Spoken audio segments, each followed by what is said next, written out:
सभी दर्शकों और दर्शिकाओं को मेरा नमस्कार। साथ ही आप सभी को शारदीय नवरात्रि की ढेरों शुभकामनाएं। मैं हूं आपके साथ संजय राष्ट्रीय और आज हम निकलने वाले हैं एक अद्भुत यात्रा पर, जो कि शुरू होने वाली है मध्य प्रदेश के देवास से, जो कि मध्य प्रदेश के इंदौर तथा उज्जैन, जो कि बाबा महाकाल की नगरी कहलाता है, से समान दूरी 35 किलोमीटर पर स्थित है। मैं आपको ऐसा इसलिए बता रहा हूँ क्योंकि हमारे देवास में माँ तुल्जा भवानी और माँ चामुंडा महारानी विराजित है, जो कि टेकरी तथा देववासिनी के नाम से विख्यात है। टेकरी से जुड़ी जानकारी मैं आप लोगों को अपने नेक्स्ट वीडियो में शेयर करूँगा। जो हमारी यात्रा है वो महाराष्ट्र के त्र्यंबकेश्वर, भीमाशंकर और माता सप्तशृंगी की ओर है। तो आइए शुरू करते हैं। तो दोस्तों, ये है हमारी कॉलोनी का मंदिर, जिसमें विराजित है माँ दुर्गा, और माँ हमारी सारी मनोकामनाएं भी पूरी करती है और सारी परेशानियों का हरण भी करती है। हम पिछले 3 वर्षों से प्रत्येक शारदीय नवरात्रि में भिन्न भिन्न शक्तिपीठ, अर्धशक्तिपीठ या रक्तपीठ से माता की अखंड ज्योति लाकर प्रज्वलित कर रहे हैं।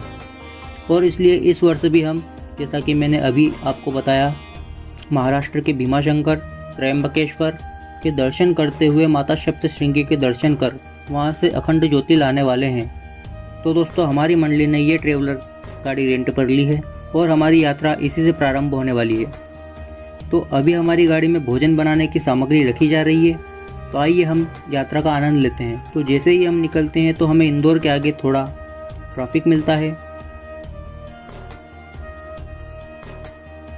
सफ़र के दौरान मंडली बहुत आनंदित है और इसके कुछ देर बाद हम पहुंच जाते हैं बॉर्डर पर।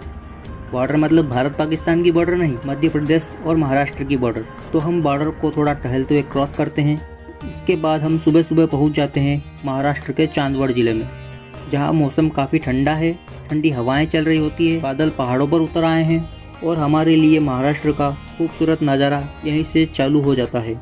और यहाँ चांदवड़ में माँ रेणुका का मंदिर भी है। कहा जाता है कि ऋषि जमदग्नि के आदेशानुसार जब परशुराम ने अपनी माता का सिर काटकर अपने पिता की आज्ञा का पालन किया था, उस समय देवी रेणुका का सिर चांदवड़ में जा गिरा और धड़ माहूर में रह गया था।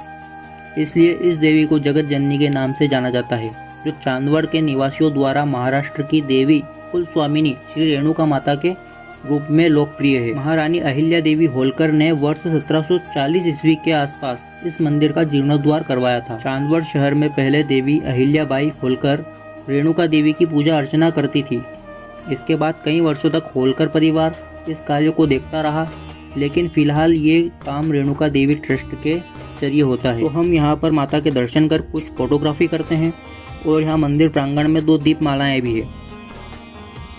मंदिर के करीब ही यहाँ पर पहाड़ से झरना भी बह रहा है। और फिर हम यहाँ से निकलते हैं और रास्ते में से कई झरने देखने को मिलते हैं और फिर हम पहुँच जाते हैं भीमाशंकर।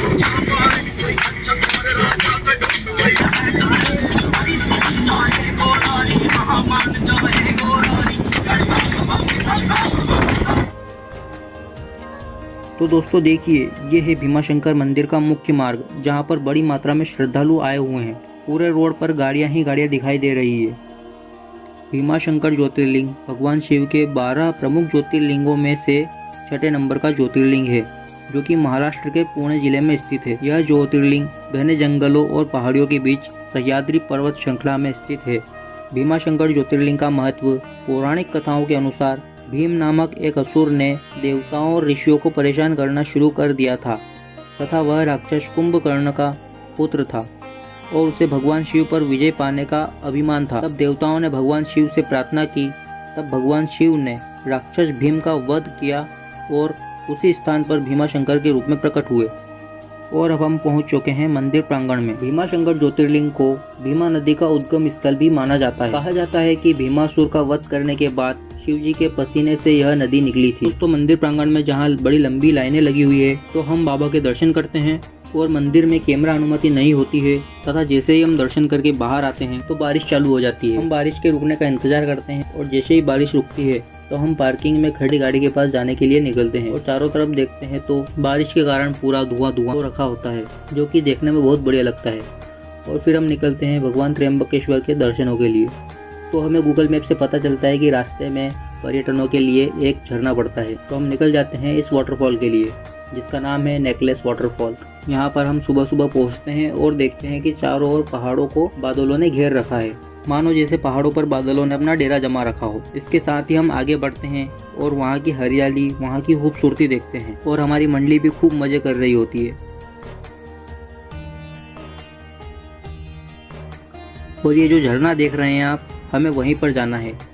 यूँ तो हमें चारों ओर कई छोटे छोटे झरने दिखाई दे रहे होते हैं, परंतु हमारा गंतव्य वही होता है। तो दोस्तों हम निकल आए हैं आज भीमाशंकर से त्र्यंबकेश्वर के लिए।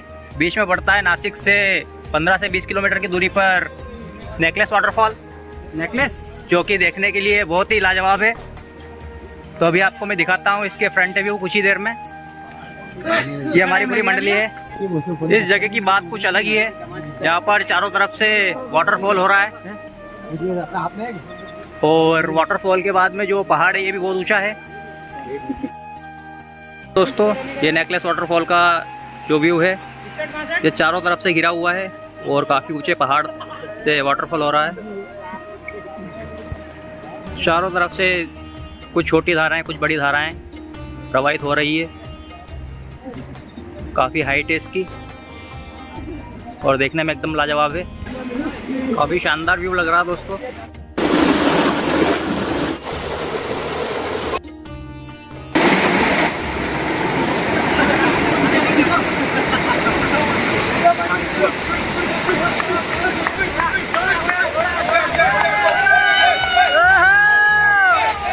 ये हमारी मंडली है।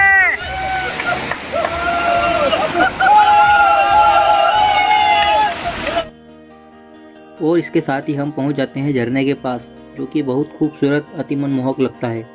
और हमारी मंडली मस्ती करते हुए नहाना शुरू कर देती है। नहाने के बाद जब हम निकलते हैं तो चारों ओर से बादल छट जाते हैं, मानो जैसे प्रकृति ने चारों ओर पानी की पाइपलाइन बिछा रखी है। और ये देखिए दोस्तों, ये चारों ओर जो पहाड़ दिख रहा है, इसे बादलों ने किस तरह घेर रखा था, जैसे यहाँ पर ये पहाड़ थे ही नहीं। इसके साथ ही ये जो पहाड़ लगा हुआ है, इसकी आकृति नेकलेस पेंडल के जैसे होने के कारण ही इसे नेकलेस वाटरफॉल का नाम दिया गया है। और इसके बाद हम आ जाते हैं हमारी गाड़ी के पास और यहाँ से देखिए एक बार फिर से इसके चारों ओर का नज़ारा।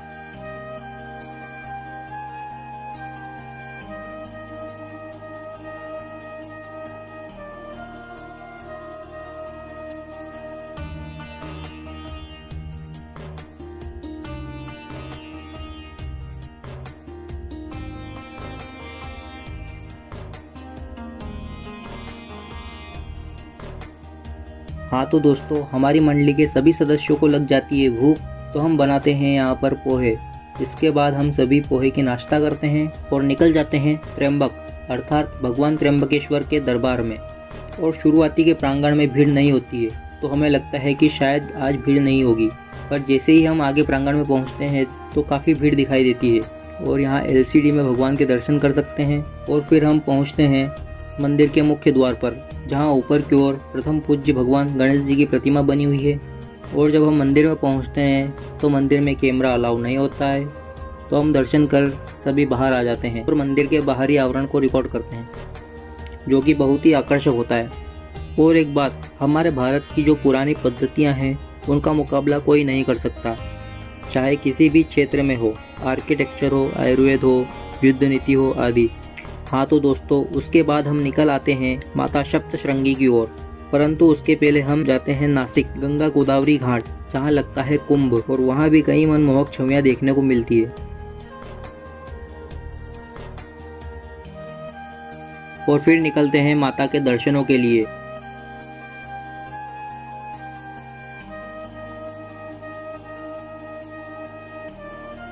एक तरफ पहाड़ तो एक तरफ खाई।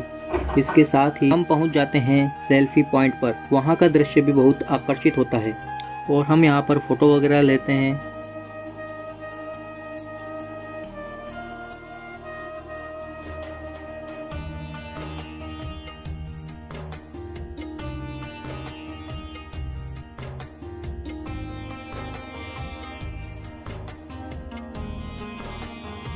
और फिर पहुंच जाते हैं माता सप्तशृंगी के गढ़। और ये देखिए दोस्तों, माता के दर्शनों के लिए रोपवे भी बना हुआ है। और ये हमारी मंडली जो कि माता के जयकारे लगाते हुए माता के दर्शनों के लिए जाते हुए। जोर से बोलो जय माता दी, सारे बोलो जय माता दी, मिलकर बोलो जय माता दी, आवाज में आए जय माता दी।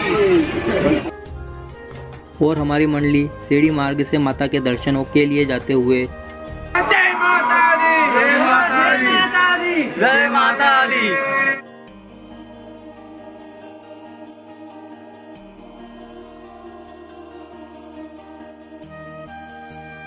और हम पहुंच गए हैं माता के मंदिर प्रांगण में। वो देखिए, वहाँ विराजित है हमारी माता रानी। माता सप्तशृंगी का मंदिर महाराष्ट्र के नासिक जिले के वाणी गांव के पास सप्तशृंग पर्वत पर लगभग 4800 फीट की ऊंचाई पर स्थित है। इस पर्वत को 7 चोटियों वाला पर्वत भी कहते हैं। माता सप्तशृंगी को 51 शक्ति पीठों में से एक माना जाता है। पौराणिक कथा के अनुसार जब माता सती ने यज्ञ में अपने शरीर को भस्म कर लिया था तो भगवान शिव उनके शरीर को लेकर तांडव करने लगे। इस दौरान भगवान विष्णु के सुदर्शन चक्र से दाहिनी भुजा इस स्थान पर गिरी थी। सप्तशृंगी देवी को अष्टभुजा वाली देवी के रूप में भी दर्शाया गया है। माता सप्तशृंगी की मूर्ति स्वयंभू मानी जाती है। मूर्ति करीब 8 फीट ऊंची है और मंदिर तक पहुंचने में लगभग 500 सीढ़ियां चढ़नी पड़ती है। और अब इसके अलावा रोपवे सेवा भी उपलब्ध है। तो दोस्तों, ये मंदिर प्रांगण से बाहरी दृश्य और यहाँ पर हमारी मंडली के कुछ सदस्य माता की ज्योति के लिए दीप तैयार करते हुए। और आप सभी भी दर्शन कीजिए माँ भगवती के, हमारे सम्मुख है। और यहाँ माता की सेवा में भगवान काल भैरव विराजित है। और यह है माता के मंदिर से पुनः एक बार फिर नीचे का दृश्य। महाराष्ट्र में बहुत पहाड़ हैं और यहाँ से माता की ज्योति लेकर हम पकड़ लेते हैं हमारे घर का रास्ता। और पूरे रास्ते भर कई मनमोहक दृश्य देखने को मिलते हैं, जिससे मन और आनंदित हो जाता है।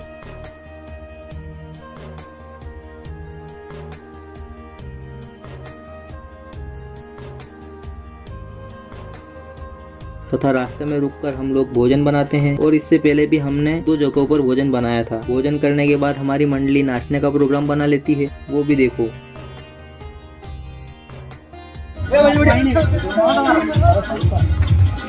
क्या बात है?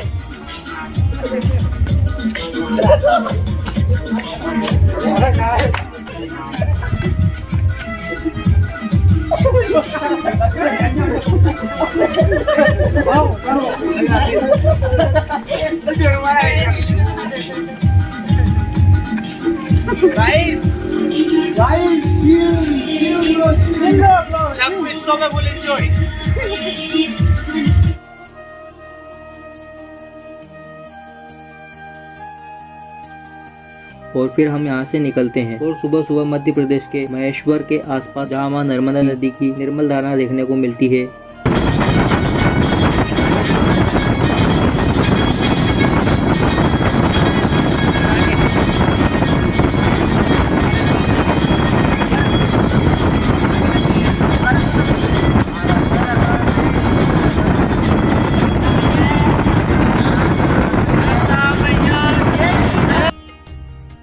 और उसके बाद हम पहुंच जाते हैं महेश्वर। वहां हम नर्मदा स्नान करते हैं और भगवान महेश्वर के दर्शन भी। साथ ही आप लोगों को पता होगा कि यहाँ कई फिल्मों और सीरियलों की शूटिंग भी हुई है, जिसमें से काल भैरव रहस्य बहुत फेमस भी हुआ था। ये वही द्वार है जो काल भैरव रहस्य सीरियल में दिखाया गया है। और ये माँ नर्मदा की निर्मल धारा भी देखिए, कितनी शांत और सुंदर दिखती है।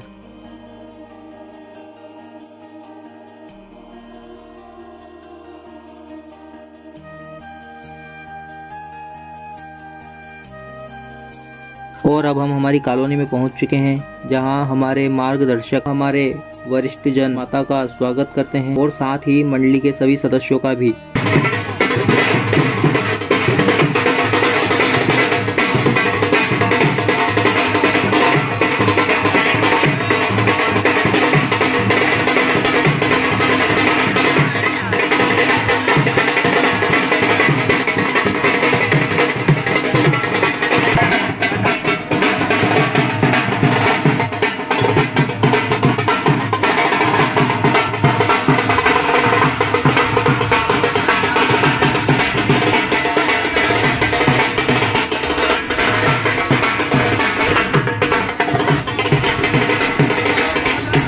मंडली के सभी सदस्य नाचते हुए जुलूस निकालते हुए पहुंच जाते हैं माता के मंदिर में, जहां ज्योति रूप को नवरात्रि में अखंड स्थापित करनी होती है।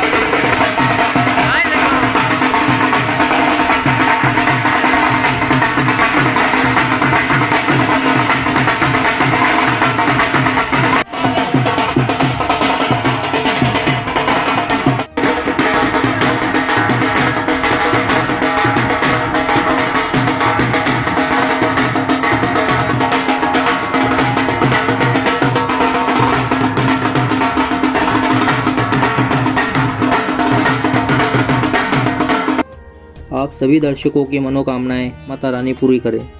धन्यवाद।